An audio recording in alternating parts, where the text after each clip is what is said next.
Let's see the difference between Docker versus Kubernetes. Let's say you are building here an applications on your machines.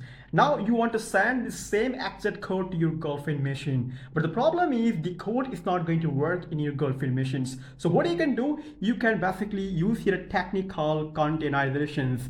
So what this containerization actually does, it will basically building an container to your total applications and directly send this code to your girlfriend machines, and then the code is basically executed successfully. That's called the containerizations. For doing these containerizations, one famous tool is coming that's called the Dockers. So what this Docker does, let's say this is your applications and this application is directly sent to your Docker image, and Docker image already have all your informations about the application like the code base, and when you basically run your code base and it will basically creating here your applications, it means that your container is ready, and then you can directly send the code from your machine to your girlfriend machine and it will all executed successfully. But the problem is here, what if in your applications the millions of users is coming up, in your applications, and your application is unable to handle those kind of load balancing.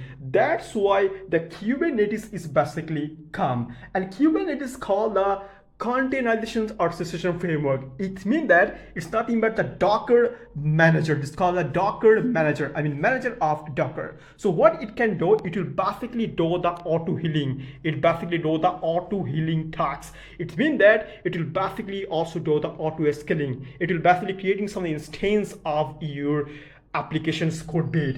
Okay.